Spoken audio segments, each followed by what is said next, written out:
Netcasts you love. From people you trust. This is Twit.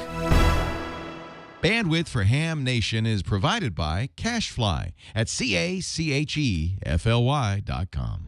Ham Nation is brought to you by ICOM. For more information, visit icomamerica.com/hamnation. And by Audible.com. To download the free audiobook of your choice, visit audiblepodcast.com/hamnation.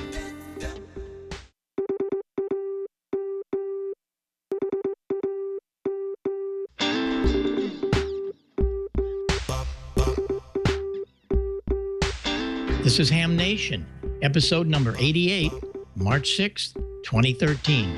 Ham Radio featured on Tim Allen's Last Man Standing. Hello, everybody. This is K9EID, and we're coming to you tonight from Pleasant Hope, Missouri, in the Springfield, Missouri area. And it's Ham Nation time, program number 88. Can you think about that? 88 programs. Very honored tonight to have John Amadeo with us. He's the producer of Last Man Standing, and we'll get into John's news in just a few minutes. But first of all, let's see what's going on with Gordo and Julian. How are you guys doing in Costa Mesa? We are fine. In fact, if we're 88, just think 12 more shows, and it's going to be Dayton time. And, you know, they've given us, Bob, an hour and a half for Ham Nation on the air at a Dayton forum. So we're looking forward to Dayton. Yeah, we're very excited about that. We're going to be doing a lot of different things there. We'll keep you posted as time comes on. And I'd like to know how many of you are going to Dayton, because we're going to be manning booths and all other kinds of things. But we're very excited about it. Just happened that our 100th show will be right at the Dayton time. So all kinds of things going to happen. And special event station, Mike and Al and all the guys, Lynn, they've all come together and got a special event call from the FCC for Ham Nation special event at Dayton. So we'll keep you posted, because you'll be able to, if you don't make Dayton, you'll be able to talk to that special event station on the air. So we're excited about all that. And I wanted, before we get started, I want to just do a little quick thing here with some of my friends from Springfield. They did a very cool thing at the large mall here. This mall is major. There are just thousands of people each Saturday coming through here from all states around. And they got together with all the major television stations. The meteorologists from the stations were all there. And we had, of course, the storm chasers that go out there and run around in their cars. But ham radio was at the center of this whole thing. Here's a couple of pictures of some of those. This is right in the mall, and so they were just getting set up. And you can see the vests they have. We'll see it here in just a minute. Bill, KZ0 CTF, and Joy, N0 OCF, here with Sarah and I. And they answered all kinds of questions and were on the air showing the public what ham radio does. And I like how you like that, Gordo. It publicizes who they are. I love it when they're out in the field. And they got together with the KY3, which is the NBC affiliate here. Their meteorologists were on hand, and it was just a big time that weekend for ham radio in the Ozarks. And then the really neat thing was to find the Southwest Missouri ARC was there, and Patty, she runs this whole thing. God bless her. She really keeps it going. She's KD0AEL, and you can see her there with us and some of the members. So we had a little fun doing that, and I just wanted to give them a little acknowledgement, because they worked really hard for that. And so we're happy to be there and been able to catch them. And you had some activity out on the coast, Gordo. What's going on there for us? We always have activity. In fact, lately we've been testing some transceivers for CQ magazine. We got that new 50-watt whoosh on. I know that's not the way that you say it, but we've got that radio. fairly complicated to program from the front panel, even the built-in mic. And, that's what we've discovered about many of the radios coming in from China, and that is they're terrific radios. They're built very well, but the problem is they need to be computer programmed. And for emergency comms, if you're out in the field and they have you switch to a frequency that you don't have in the memory, you're up a creek. So that's one of the things that we remind those of you that work with other brand new hams. If they have one of the new Chinese radios, help them get it pre-programmed. And Rod and Karen have done such a great job with pre-programming radios with all their software that RT Systems is just one of the best for cables.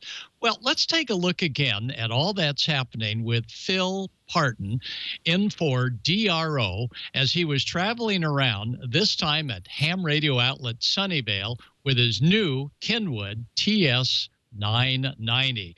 And Phil Parton, as well as Ray at ICOM and Dennis at Yaesu and Raj at Alinco, they make the rounds, and that's why we really support these four manufacturers. There's Phil opening up that big, heavy 54-pound transceiver, and this is for the big showing, and it was heavy. The store managers are looking on to make sure he doesn't drop that big radio.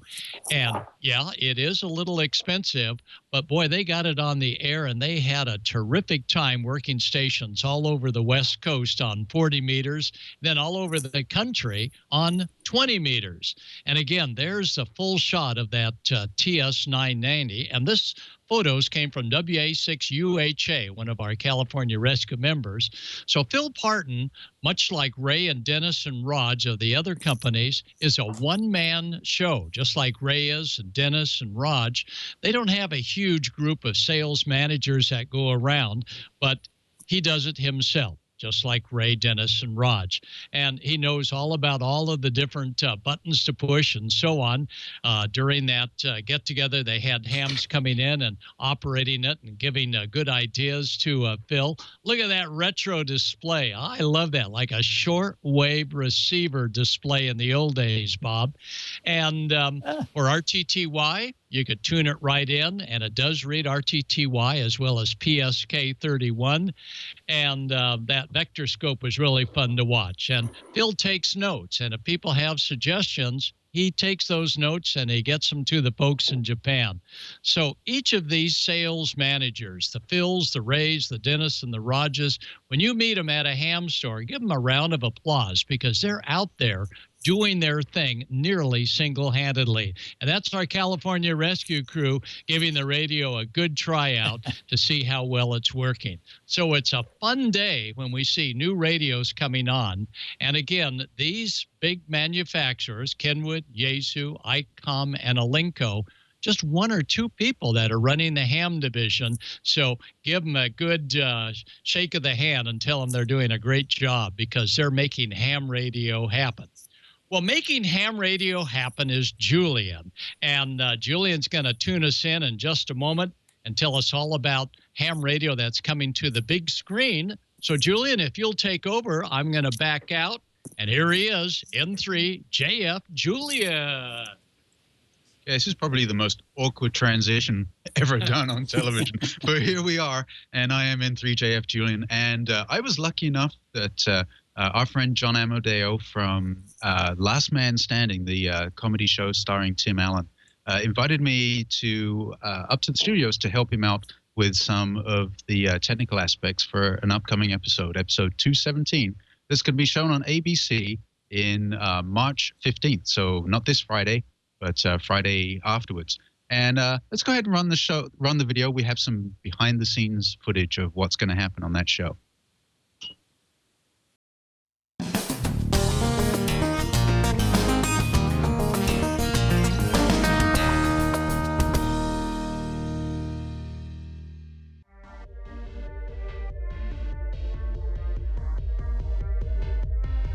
In Season 1, you may have seen Tim Allen as Mike Baxter, KA0XTT, using his ICOM IC9100 and his HT on the old set.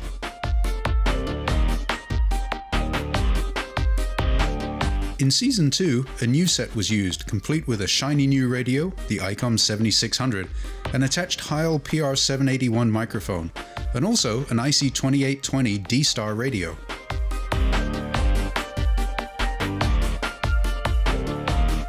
Now, in episode 217, we see for the first time Mike Baxter's brand new basement ham shack.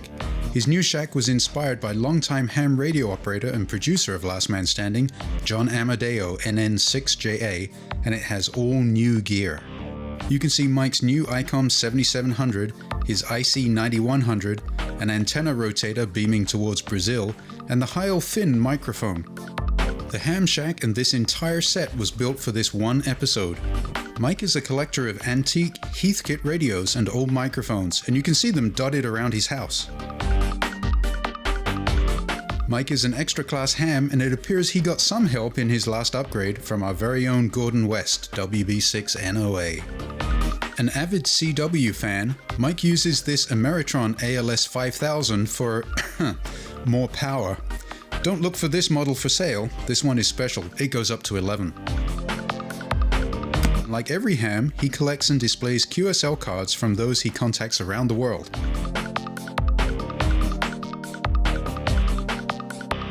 Peter Varunis, NL7XM, cleared all the call signs used in the show. On a TV set, not all is what it seems. Let's take a quick walk through this new ham shack and see where the basement steps take us.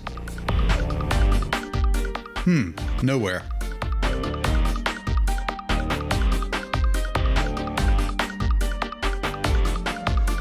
Another new set built just for this episode is Boyd's school classroom, and right next to it, yet another set built just for this episode, a tribal hut.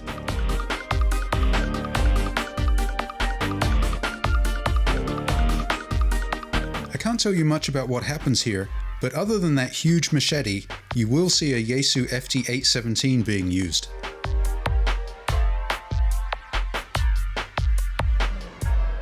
Tuesday night is filming night, and there's room for 225 audience members. Lots of equipment is stored temporarily behind the audience seating place. And just above is the booth.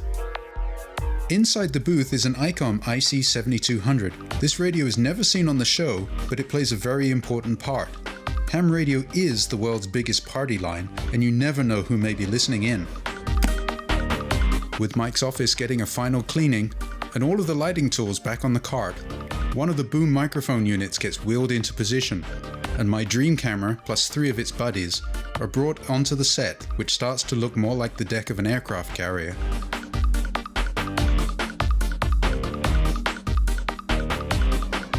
And the real technical wizards start to do their magic. There's Laura King, K6MIX, controlling all of the boom and stage mics.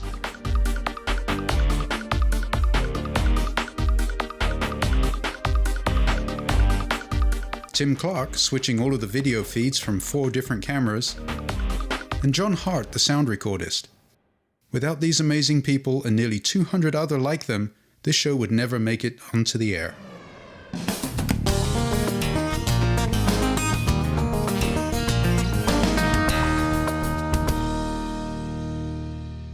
I'm Julian Frost, N3JF, and this has been Behind the Scenes at Last Man Standing, episode 217, The Fight. All right, and as you can tell, during the making of that behind-the-scenes video, I wasn't actually allowed to tell you a whole lot, because none of the plot lines or storylines or any information have been released to the public yet. But thankfully it has, and this is a copy of the script, which you'll never see anywhere else other than here. And maybe our next guest will be able to help us out. And here he is, John Amadeo. Hi, John. How you doing? Well, I'm not telling anybody anything, so you're out of luck there. But let me just say for you, for the editor, for your show's editor, I'm about watching this on a separate screen, which is about a 2-second delay. So I will shut that down and avoid the parallax. So I'm actually looking at the camera. Okay, so, well, hi, so we guys. can play all kinds of fun stuff with you. Yeah, that's I don't know, something. I have a lovely frozen picture of Bob on my computer, and you know, there could be nothing better to look at during this segment. But first of all, let me say, Julian, thank you. That's a great video. You're really an accomplished filmmaker and editor, and I couldn't appreciate it more. There's no one I'd rather have on my set than you to help me, first of all, make all this crazy ham radio gear work, and also to document it and show it to the rest of the world. And also I want to thank Gordon, because I know Gordon provided some really important tech support to us when we had some problems making all these incredible high-powered radios work 25 to 50 feet away from each other. That's no easy task. So thanks a lot to both of you guys. It does sound like something that should be very easy, but as we found out, absolutely is not. So we do thank Gordo, who's sitting right over here. And thanks for your thanks. The check definitely is in the mail. Well, you know, it's like we want our ham radios to be able to communicate with people all the way around the world. And then when you put them in a room together, not too far away from one another, they're not very happy to be there. So it took a lot of work, and we can talk about that later. But thanks a lot for doing that. And boy, you know, we had a lot of fun with this episode, as I'm sure your viewers will find out as we talk tonight. Absolutely. And well, can John, I change the Chiron while we're talking? Yeah, sure. Okay, AMODEO. There we go. There you go, AMODEO. Thank you. All right. Well, John, let's talk about Last Man Standing, because I mean it is a show where one of the main characters is a ham radio operator. So can you tell me, how does one start the whole script process going? What's involved, and how does it change over time? Well, you know, so any script, and that really could be a television show, a movie, I suppose it could be a play or a book even for that matter, starts with an idea. It's an idea that a writer has. And a writer, in our case, will take his idea to our executive producer, who's our showrunner, and discuss the idea to see if it's really suitable for our show, for our characters, for our audience, and then develop it, if it's approved, into a story. And then a story gets written, and that story gets shown to our studio and our network. In the studio case for us is 20th Century Fox, and our network, as the viewers may know, is ABC Television. And if that story is approved, it gets written into a script. We've been lucky enough to do 18 of those this year. In fact, we did 24 of them last year, and we hope to do more of them next year. And from the time that the script is written, it obviously gets given to the actors. And what's the process? Do they just immediately start reading the script and acting out the lines, or is there some kind of review process that goes on prior to that? Mm-hmm. Well, our process is we have about a week-long production process, which starts on a Wednesday. So we'll generally get our scripts, if we're lucky, on the show night for us, which is Tuesday. So we'll be shooting our shows on Tuesday. Sometime on Tuesday, we'll get the script for the next week's episode. On Wednesday morning, we'll do what's called a table read in the business, where the actors read that script in front of the studio, the network, and the writers, so that the writers can revise it throughout the week. And then throughout the week, we have a series of run-throughs where the actors will perform the script in a rough form for us. And then the studio and the network has the opportunity to give us notes on the process of the script. And the writers have the opportunity to go and rewrite that script to make it better, make it funnier. So the ultimate goal being Monday morning for us to shoot all of our pre-shoot material, pre-shoot meaning the things that we don't need our live audience for, oftentimes special effects or stunts or things that require computer-generated animation. And we shoot all that, get it in the can, as they say. And then on Tuesday night, we shoot our audience show in front of, as you showed us in the video, about 200, 225 live audience members. So just to dispel a rumor, not canned laughter, 200 and something people laughing their heads off at our show. That's basically the process. Very cool. And I know you've been pushing, as the producer, you've been pushing really hard to try and get ham radio in front of the cameras. How hard is that to do, and what kind of influence do you have to push your ideas forward? Mm-hmm. Well, as a producer, we're not writers, so we don't write the show. We don't have the power, if you want to call it that, to tell the writers what they should be writing. I think what we do have is the ability to influence them, and I think this is a great example of how that can work. In my case, we built this really incredible working amateur radio station really more than a year ago, 2 years ago, I think. And the writers saw it, and they didn't really know what to do with it for quite a long time. But over the course of the 2 seasons, they started to see what it was and how it worked, and see some of our special events that we've held on the stage. And eventually, one of the writers came forward and said, I have a story idea for a ham radio story. And of course, that's what we were hoping for all along.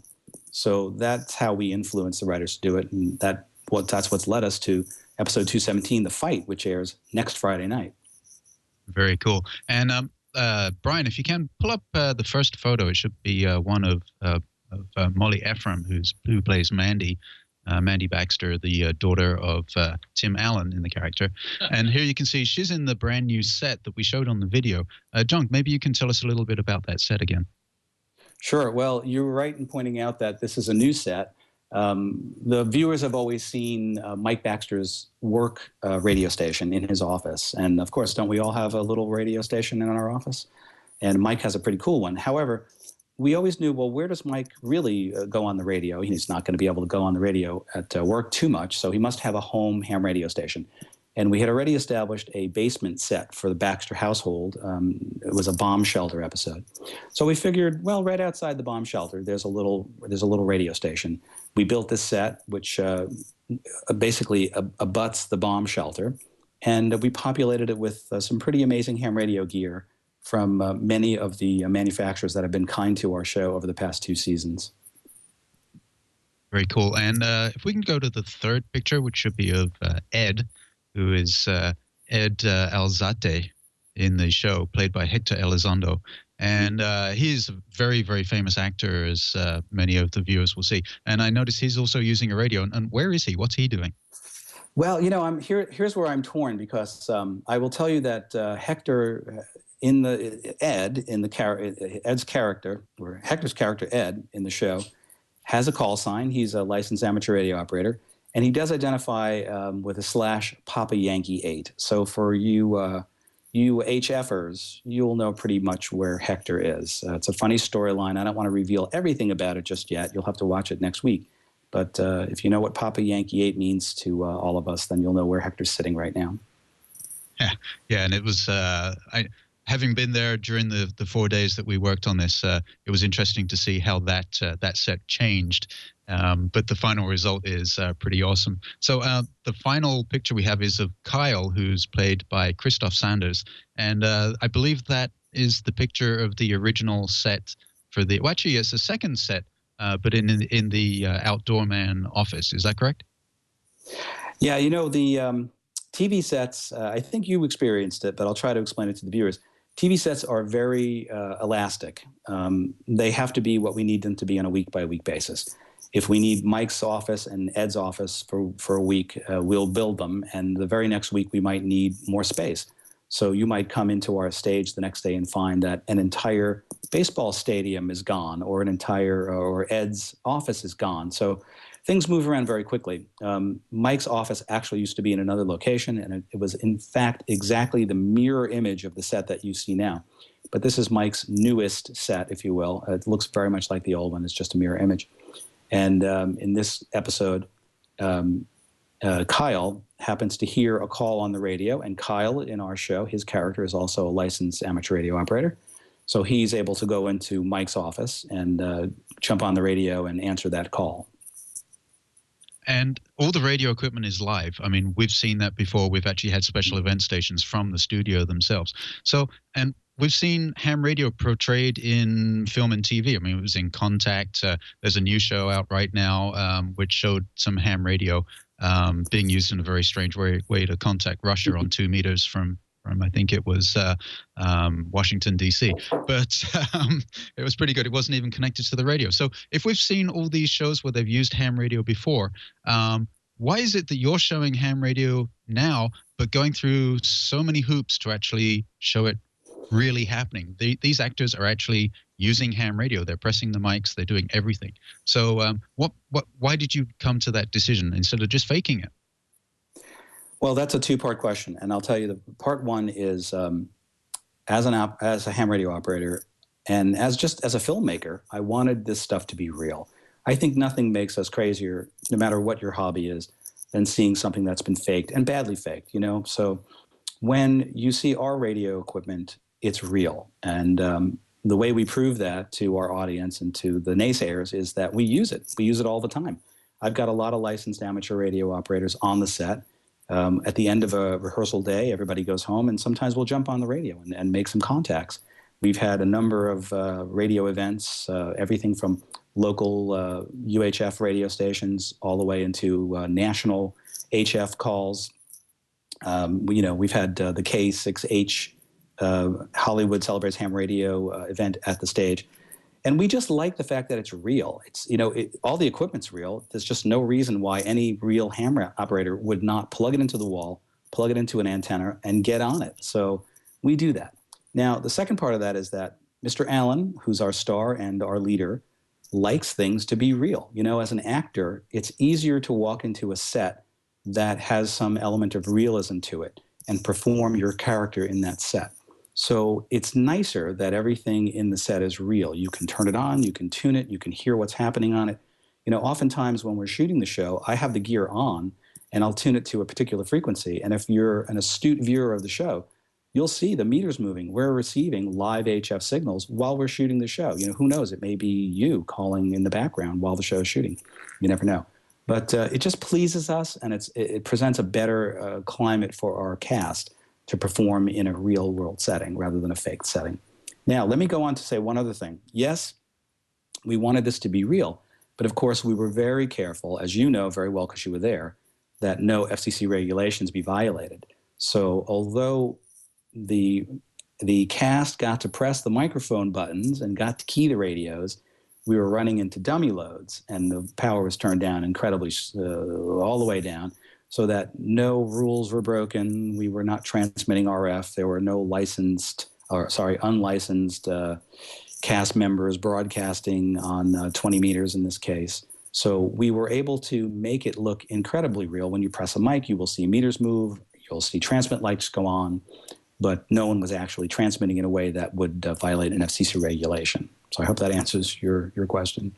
Excellent. Yeah, indeed. In fact, we actually had one licensed ham driving around the parking lot trying to listen in to see if any signal was sneaking out. But the good thing about the studios is it's made so it's almost like a Faraday cage. Nothing gets in, nothing gets out, because, they do use radio mics on stage, and that would be terrible if somebody's transmissions came in. So it works both ways.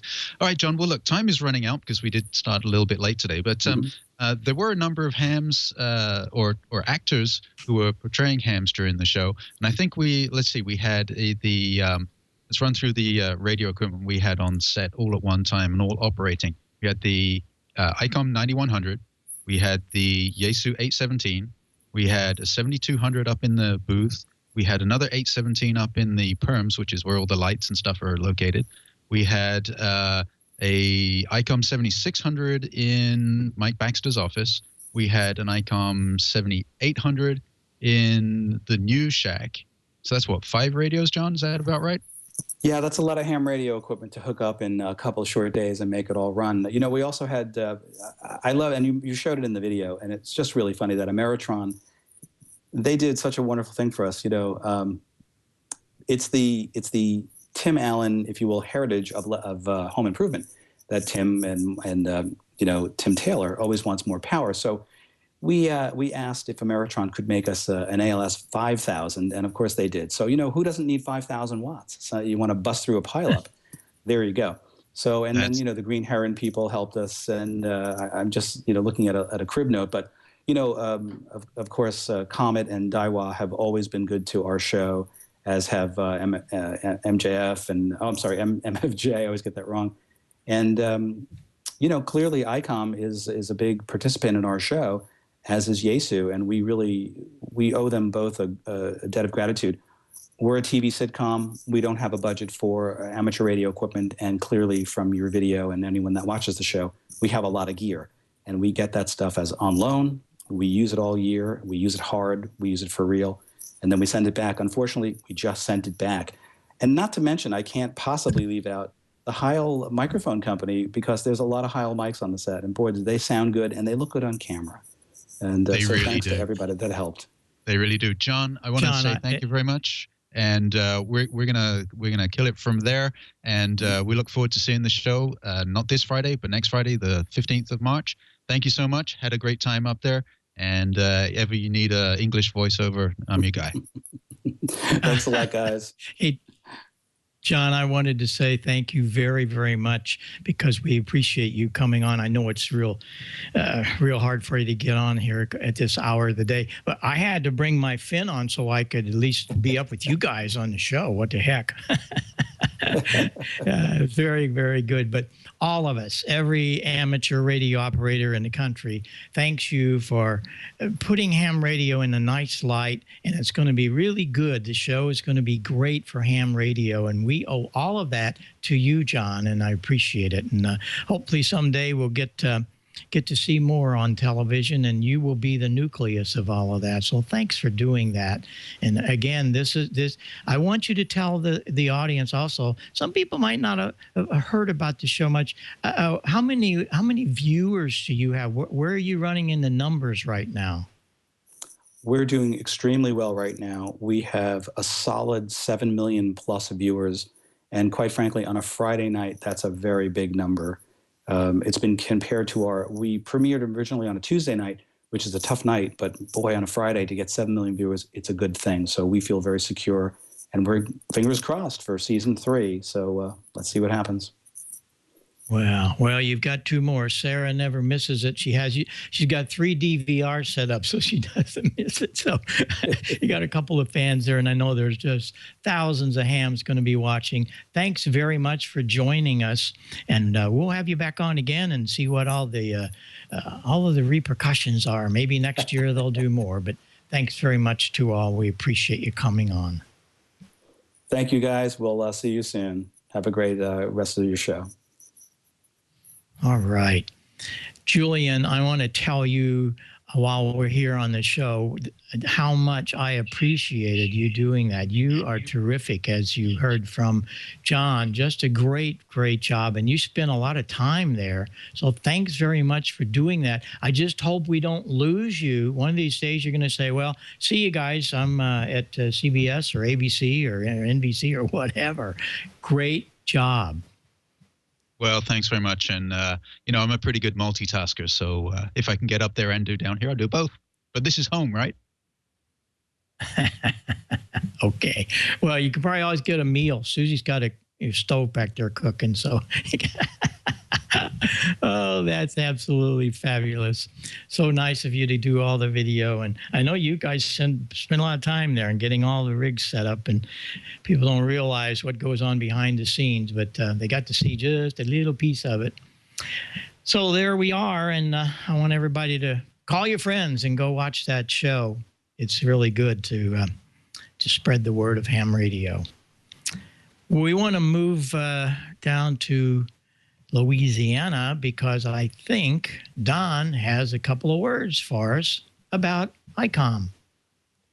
I do. Hello, everyone. And yeah, those Heil mics not only sound great and look great on set, they also look pretty good in ink as well. So there you go. Look at this.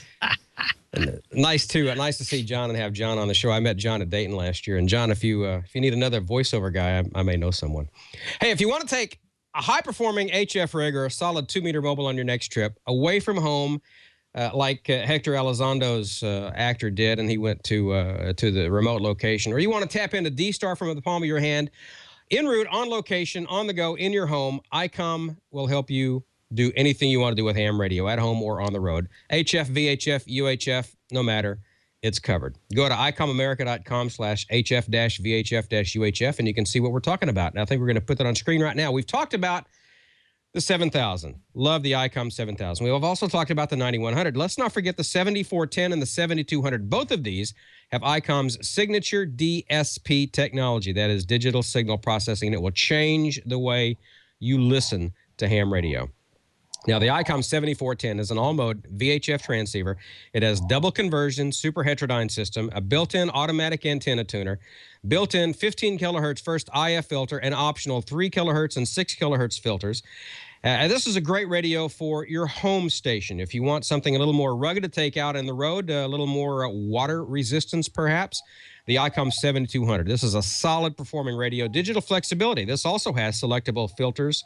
The width and the shape is selectable. Excellent receiver performance. It's compact and rugged. Has a water-resistant front panel. This is the radio that is in the Boy Scout kit that ICOM sends out for JADA. The 7200. Great, great radio. You will not go wrong with either of these. For a home station, the 7400 is perfect. If you want to take something out on the road, 7200. These are both HF 6-meter radios, and they will get you on the air and make you some serious contacts. You cannot go wrong with either of these radios. Great, great, great stuff.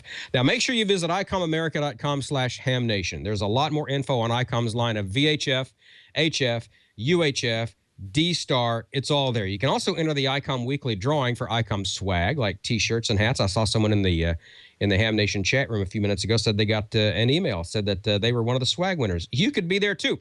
Learn how to win the monthly grand prize drawing for a free ICOM radio. It's icomamerica.com/hamnation for official rules. Check out all of ICOM's previous drawing winners. Sign up, and good luck. And thank you very much to ICOM for being part of Ham Nation. And I believe if George, is George around? Because we have information on the ICOM contest. George, are you around? I am around, Don, and yes, I do have some information on the contest there. As you said, you can enter after each episode of Ham Nation for the weekly swag contest, but when you enter, you're also eligible to win the grand prize radio for each month. Last month, we gave away the ID31A, and the lucky winner was Bob C. KJ6SVX.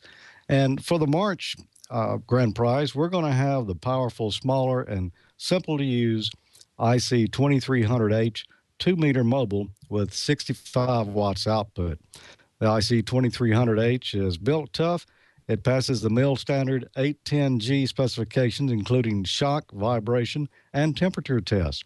Make the IC2300H your rig for rugged mobile operation, and be sure after the show today and each week to go register at icomamerica.com/hamnation.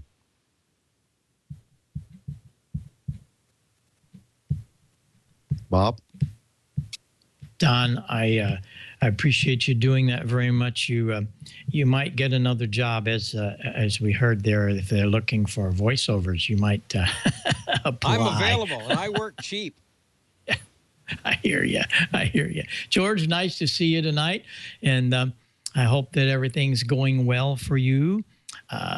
I understand you've got more stuff going on in your contests also, but we'll get to that after we hear you and see you fire up some smoke tonight. So what's happening in the old workshop, George? What kind of smoke you got going?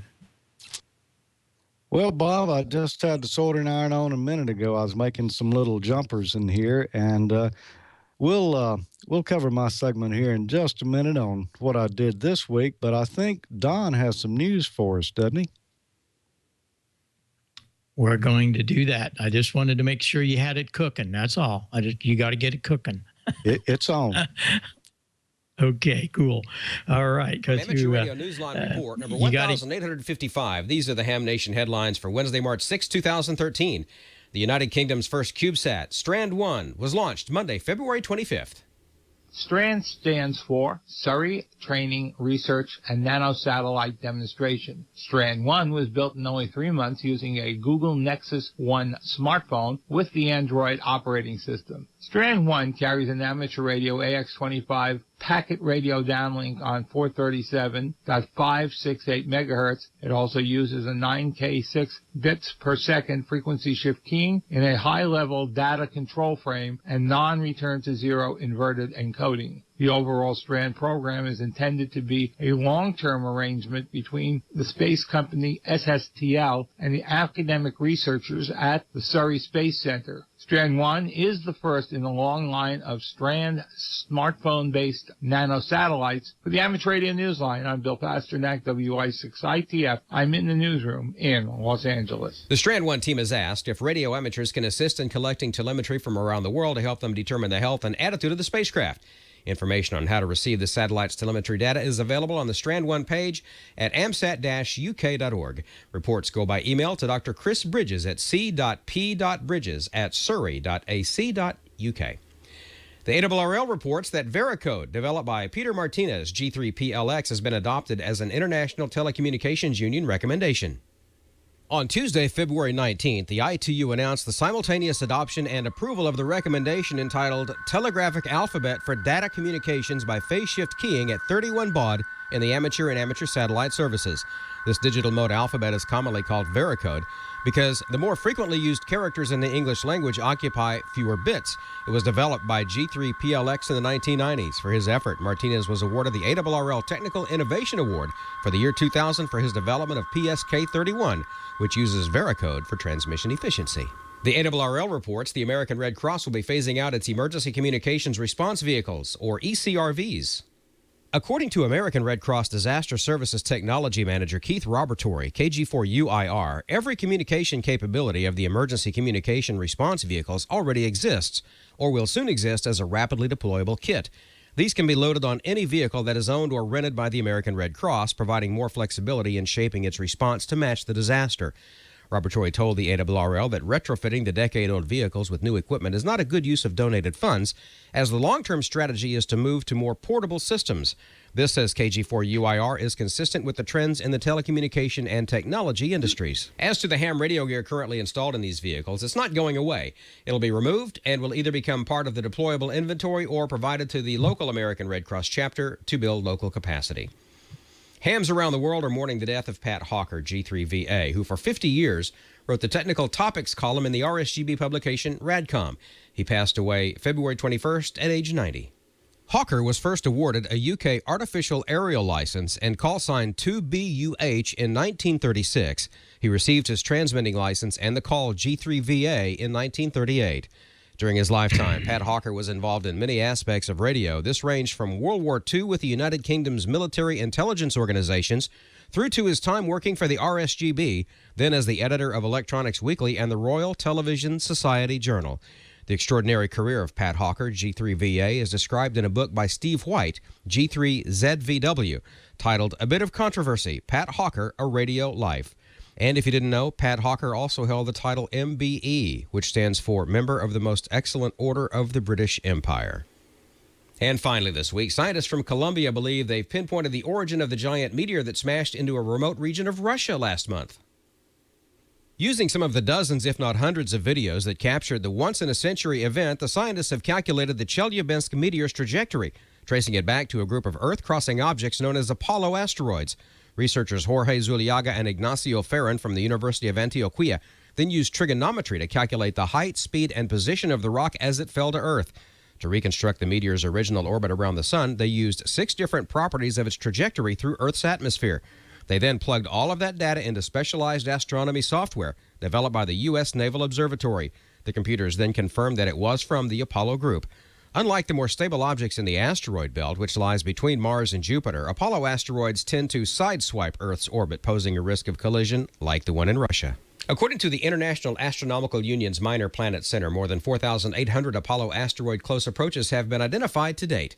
And that's all from the Amateur Radio Newsline, your independent source for amateur radio news, brought to you each and every week for 35 years and counting at www.arnewsline.org. I'm Don Wilbanks, AE5DW 73. We'll see you next time here on Ham Nation.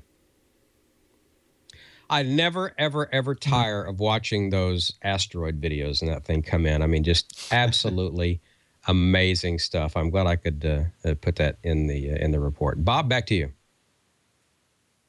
All right. Thanks a lot. Good stuff, and I agree. That stuff's fascinating. Thanks to Bill Pasternak also to keep Westlink going.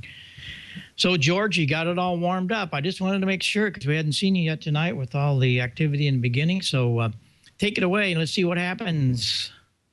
Okay. Well, I did have the soldering iron on a while ago.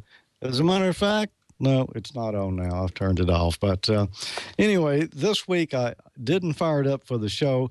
You know, I kind of left you hanging. We talked about inductors last week, but inductors wouldn't be very useful without inductive reactance. So that's what we're going to look at this week. Last week on Smoke and Solder, we talked about inductors. So this week, we're going to talk about inductive reactance. When an AC voltage is applied across an inductor, the flow of current through it behaves very differently than that of a DC voltage. A sine wave produces a phase difference between the voltage and current waveforms. The opposition to AC current flow through a coil winding not only depends on the inductance of the coil, but also the frequency of the waveform. We could call this opposition AC resistance, but the more common name is impedance. The symbol for impedance is Z. Resistance is always associated with DC circuits, so to distinguish DC resistance from AC resistance, the term reactance is used. Just like resistance, the value of reactance is measured in ohms, but its symbol is X. Both capacitors and inductors have reactance. An inductor's electrical resistance, when used in an AC circuit, is called inductive reactance. Inductive reactance has a symbol of X sub L. In a purely capacitive circuit, the current leads the voltage by 90 degrees. Conversely, in a purely inductive AC circuit, the exact opposite is true. The current lags the applied voltage by 90 degrees. The formula for inductive reactance is X sub L equals 2 times pi times the frequency times the inductance. We can see that if either the frequency or inductance is increased, the overall inductive reactance value would also increase. As the frequency approaches infinity, the inductor's reactance would also be infinity, acting like an open circuit. Conversely, as the frequency approaches zero, or DC, the inductor's reactance would decrease to zero, acting like a short circuit. This means that the inductive reactance is proportional to frequency and is smaller at lower frequencies and larger at higher frequencies. Let's calculate the inductive reactance for an inductor of 100 millihenries and zero resistance across a 120 volt, 60 Hertz power supply. We use the formula X sub L equals 2 pi FL, so that's 2 times pi, which is 3.14159, times 60 Hertz, times the inductance in Henries, so that would be 0.1 Henries, and we find that the inductive reactance is equal to 37.7 ohms. We've talked about a purely inductive coil, but all coils have a certain amount of resistance since turns of wire are being used.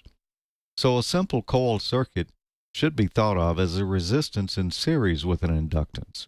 In an AC circuit that contains both inductance and resistance, the voltage will be the phasor sum of the two component voltages.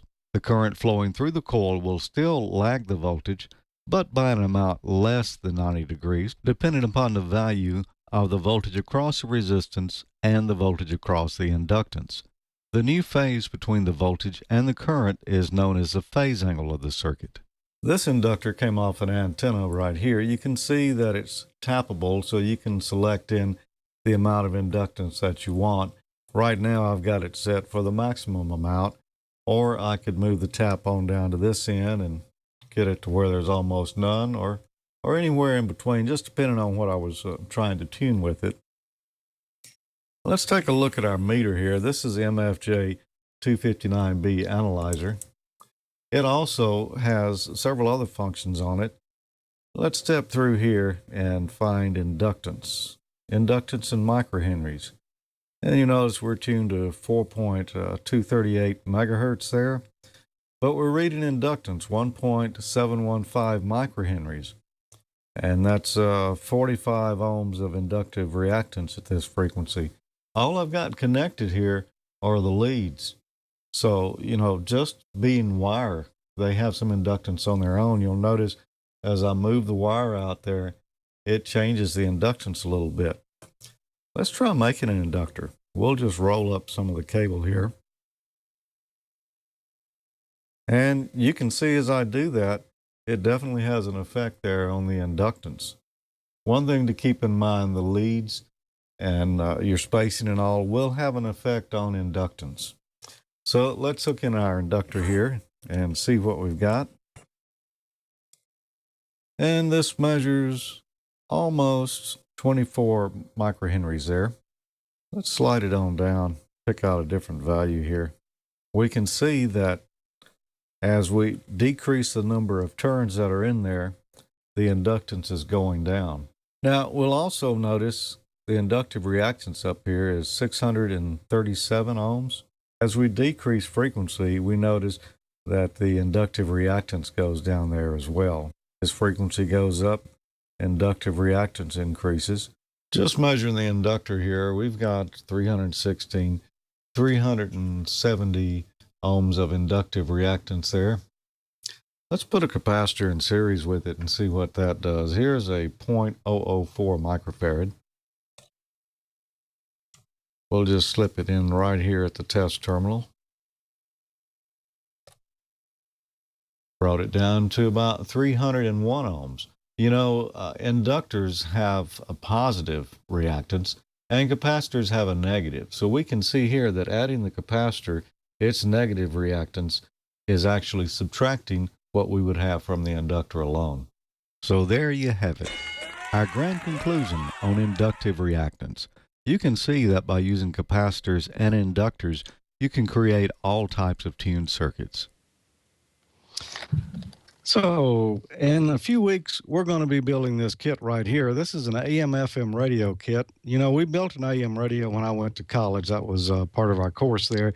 And it was a lot of fun. And we built it a stage at a time and tested it as we went along. Well, that's kind of what we're going to do with this. And this comes courtesy of partsexpress.com. That's parts-express.com. It's part number 320-084. And if you'd like to build one of these, and I'd encourage you to, well, there's the link right there on the for the website right now. Go there and get you one of these, because it'll be a few weeks, and I just want to give you a chance now to know that this is coming up so that you can get your kit, and we'll build this together in the future. Well, in our weekly contest, we had a question last week, and that was, what is this? And a lot of people knew what this was. But the one who won is Don Robinson, WA4YYM in Cleveland, Tennessee. And he said, that's a Pi network. That's correct, Don. So we're going to give you this copy of Jerry Busting's Constructing HF Wire Antennas book that you can find at your local ham dealer. And congratulations. Now, I've got another one of those books we're going to give away next week. And if you'd like to win that, we'll just flip over the paper here. Tell me what this is. Just send your answer to hamnationcontest@gmail.com, and you could be next week's winner. And I believe that does it, Bob. So we're going to get the soldering iron going back here again. Okay. Well, we'll meet up with you later and see what you got cooking. Great job. And all of the viewers, you should know that George and Gordo and myself, we're available by Skype to come and visit your club. I've even done a couple of Hamfest forums lately. Really cool, because you can have what you just saw from George live, and we interact with you because you set up a mic and a camera, and away we go. So pay attention to that, because I think a lot of clubs need programming today, and this is a simple and an inexpensive way to do it. One thing I want to tell everybody is, you know, something happened last week, or week before. It seems like DirecTV and ABC had a problem. Don't let it worry you. Get it on your iPad.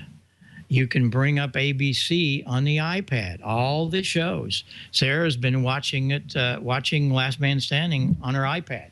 So if you can't get ABC from your broadcaster, tell him to forget it. I've got a phone and or an iPad or whatever. It works. And away we go. So that's super. Well, we're going to go back out to Petaluma because Leo has a note from Audible. Take her away, Leo. Hello, Hams. Can I interrupt for just a moment? Because I wanted to tell you about, and they asked me to do this one because I'm such a fan. Audible.com. There's the Windows 8. Oh, you can't. It's too dark. You can't really see it. But the Windows 8 version, well, it really is. I got to turn up the screen. The Windows 8 version of Audible, the Metro version, it's so beautiful. In fact, Audible has updated all of their apps now to take advantage of the new screen sizes on phones, and the website's even been updated. They're very modern, very beautiful. Audible is just remarkable. It is the best audiobook store in the world. Gives you an amazing selection of over 100,000 books. Here's just a couple of them I'm just looking at. Here's The Hunger Games, The Hobbit. Wow, that would be a fun one to get. Audible.com. It's a place to go to browse around. Just take a look. Fiction, nonfiction, mysteries, thrillers. What kind of book do you like? Now, of course, it's wonderful to read a book, and there's nothing wrong with that. I'm still a fan of books. But there are plenty of times you can't, be holding a book. What if you're on an exercise machine, bouncing up and down, driving a car, walking the dog? And that's where Audible is so wonderful. Vacuuming the carpet. I have Audible everywhere I go on my phone, as I said, the Audible app. I have it going through my Sonos system so I can listen throughout the house. And I'm always got wonderful books to listen to. One of the nice things about Audible, I've been a member since 2000, is every book I've ever bought on Audible is in my library. So I can listen to it again, and I've got a lot of classics. Books are one of those things, sometimes I just want to hear it again. Audible.com. Now, here's the deal. I'm going to get you a free book, because I know that you want to probably try before you buy, and we love it that Audible sets this up for you. If you go to audiblepodcast.com/hamnation, audiblepodcast.com/hamnation, you can sign up for the gold account. That's a book a month account, but the first month is free. Your first book is free. You cancel it any time in the first 30 days, you'll pay nothing, but the book is yours no matter what. You get to keep it forever. The real trick is choosing a book. There's so many wonderful books to choose from at audible.com. Browse around. Atlas Shrugged. Now, you get Atlas Shrugged. You are getting a lot for your, how long is that? A lot for your dollar or your non-dollar. You can get it free right now if you go to audiblepodcast.com/hamnation. Choose a book, start listening, and let me know what you think. I think you'll love it. It's my favorite place to go whenever I want to get away from it all. audiblepodcast.com/hamnation. Now, let's get back to the show, already in progress. Good deal, Leo. I know you really like that, and so do a whole lot of us hams. We have had a ton of guys tell us how much they love Audible. So that's cool. That's cool. Yeah, I've been playing it. Look at that, boy. You can go see all of the replays on your iPad. So go check it out. And one thing you should do, there's an interesting contest. Gordo, you might know about this. If R&L in Hamilton, Ohio, they have a contest now. They're giving away like 3 radios a month. And all you got to do is just sign in. R and L, the letter R and L. You know about that, Gordo? Oh, yeah. And they're a favorite dealer among those in the Midwest as well as all over the country. And R&L has always got something going on. So viewers and listeners, R&L Electronics, see what they're going to give away soon. Yeah, they all you got to do is sign in. That's really a cool deal.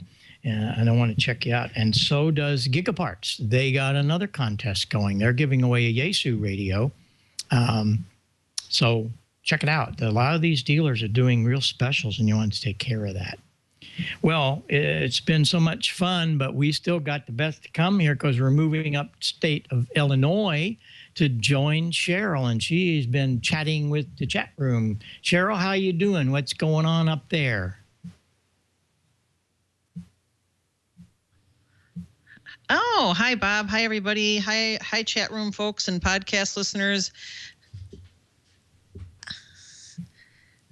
I just wanted to get rid of my extra screen here because I've got double audio coming my way. So hang on just a second.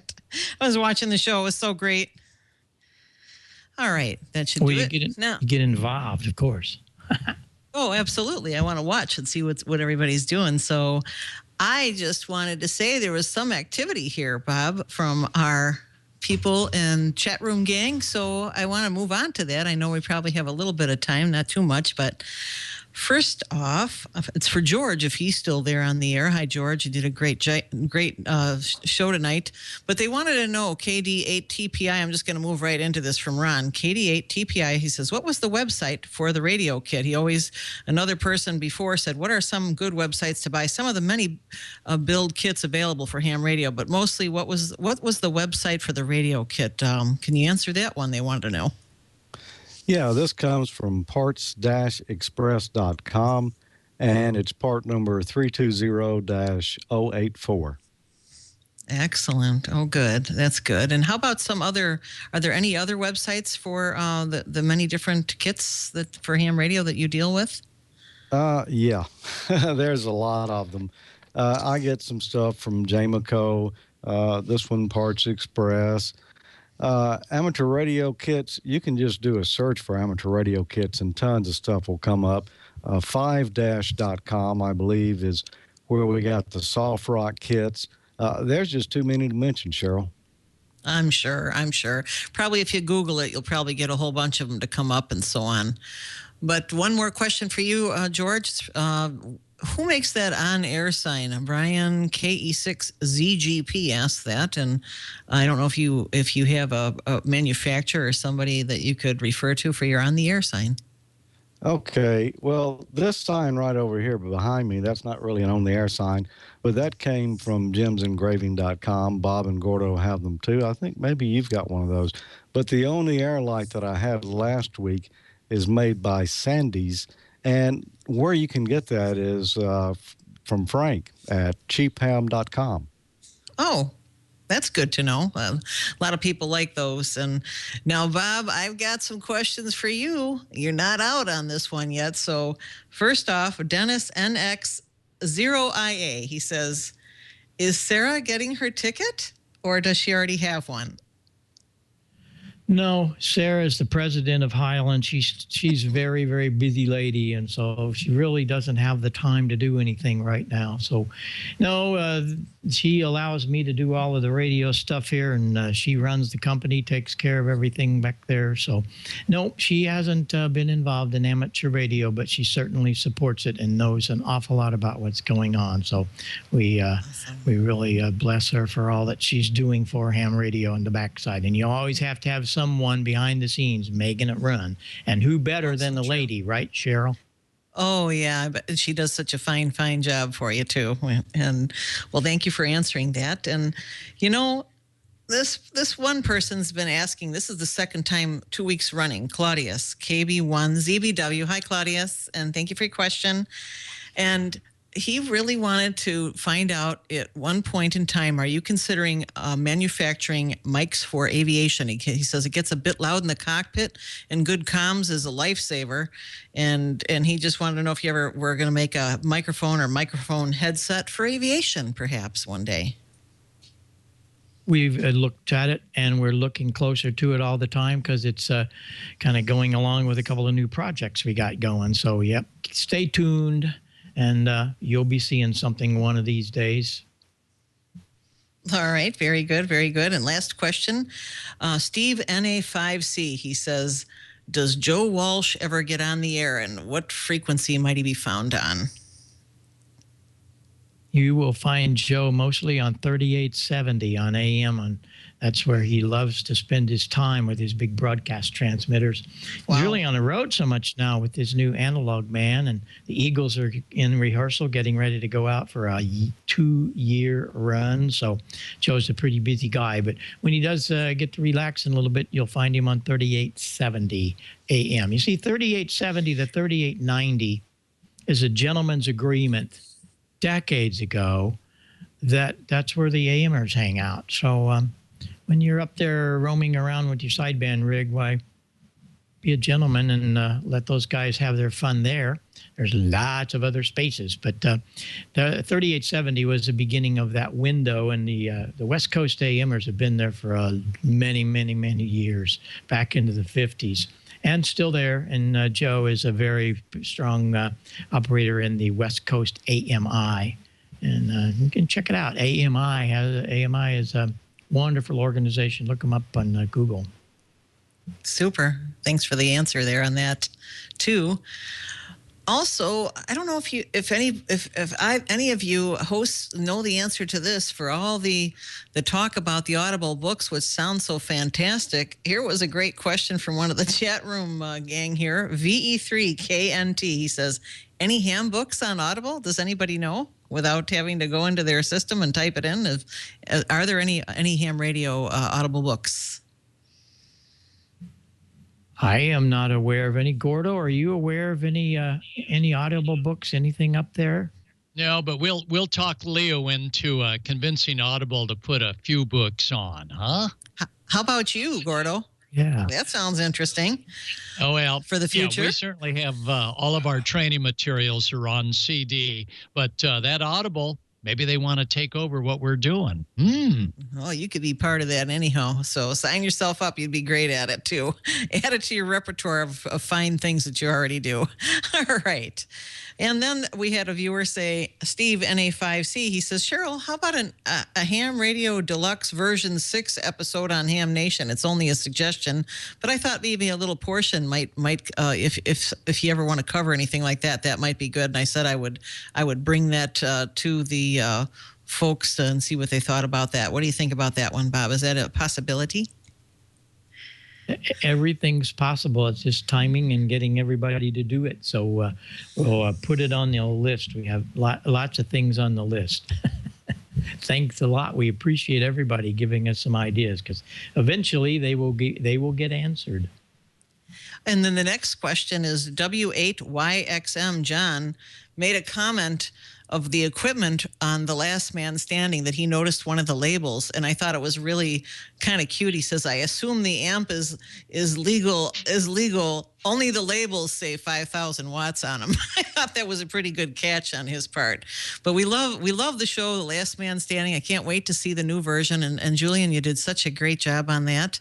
And looks like that should. One last question for George. CD6879 Lewis. He says, how about making a software interface for controlling a simple radio like an ICOM IC2200H? Is that something that's doable? I'm not familiar with the 2200H, so I have no idea on that. But, any of the radios that have COM ports on them, some of them you'll have to use a level shifter interface to get them to RS-232 standard. But just about any of those radios will talk to the software that's out there. We'll have to look further and see what that 22H is. Like I say, I'm not familiar with it, but there's all kinds of options for the radios that do have a COM port. Great. Thank you. Thank you for that, George. Looks like I'm going to run, folks.